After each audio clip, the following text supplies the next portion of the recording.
Nerve stars Emma Roberts and Dave Franco and is a movie about an online game called Nerve in which you can dare people to do something increasingly more dangerous. You can be a watcher or you can be a player. The dares start out smaller and get increasingly more dangerous as they go along, and when these two characters run into each other in the middle of the city, the watchers of the game want them to team up to play, but things get really messy when the dares start to get close to breaking the law, and that's where the movie gets interesting. This was a surprisingly entertaining movie. I had very low expectations going in, but I really liked the charisma of the stars. Emma Roberts and Dave Franco worked really well together. Their characters weren't very interesting. There were attempts to make them interesting by giving them small backstories every once in a while littered throughout the movie, but it was mostly their charisma together that made the movie fun to watch. It's also a very fast-paced movie. It's a neon-drenched film. Almost every scene has a neon light of some kind. It's a very good-looking movie. It's very tightly edited. It's very fast-paced, and I think most people who go to this movie just wanting to watch a fun, disposable thriller that will entertain them for 90 minutes, they're gonna get that. With one specific caveat though. If you give this movie a moment's thought, it really doesn't make sense. This is absolutely a movie that you have to suspend disbelief. If you even think for a second about this movie, you start to notice all these plot holes and inconsistencies and things that just don't make sense. And one of the biggest ones for me is that this is a game where thousands of people are watching people dare to do things, and eventually we get into law-breaking territory. Now these are thousands of people who are filming and documenting these events. It also talks about tragedies that occurred last year in which people were killed. So when you start thinking about that, it's easy to connect the dots and be like, why aren't the authorities shutting this game down? I mean, the IRS can go after sites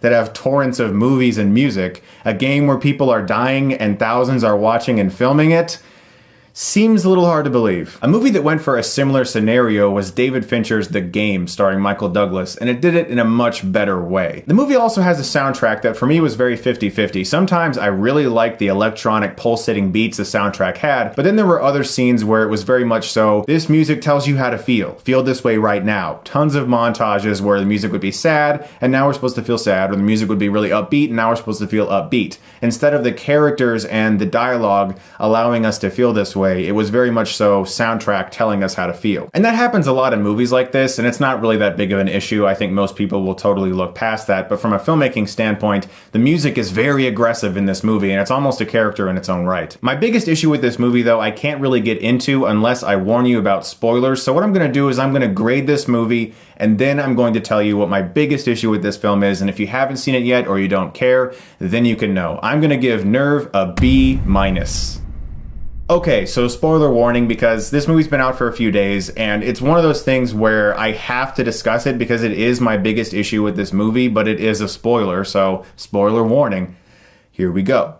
My biggest issue with Nerve is the lack of resolution. There isn't much finality at all. The movie ends very abruptly with so many story arcs hanging in midair, and you never actually find out who's behind this game. And there's no real consequences given to the people who are the perpetrators who are committing a lot of these crimes. It just ends, and I guess we're supposed to be happy because the two characters are now making out or whatever, and that's cool that they're together, but it just...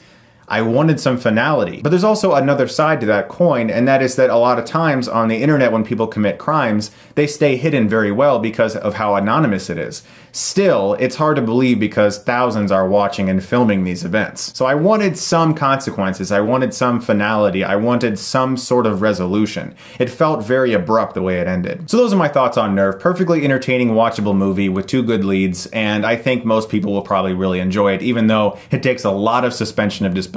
Also, I want to let you guys know real quick that I am still running my promotion with Crunchyroll.com. If you go to Crunchyroll.com/Chris Stuckmann, this is the best anime streaming service available. And as you guys know, I am a huge supporter of anime. I love anime. I've always tried to support it and bring more notice to it, and Crunchyroll is doing a far better job than I am. If you go to Crunchyroll.com/Chris Stuckmann, you can try their premium service for free for 30 days. You can watch all of the anime available on their site for free. That's my gift to you guys and Crunchyroll. Thank you very much for continuing to support my videos and sponsor them. It means a lot to me. So go to Crunchyroll.com/Chris Stuckmann and you can try it for free for 30 days. That's my gift to you guys. Thank you so much, as always, for watching, and stay tuned this Sunday because I'm starting my series of Harry Potter reviews with Harry Potter and the Sorcerer's Stone. I can't wait to talk about all those movies. I'm a big Harry Potter fan, so that's going to be fun. Thank you once again for watching. I greatly appreciate it, and if you like this, you can click right here and get Stuckmanized.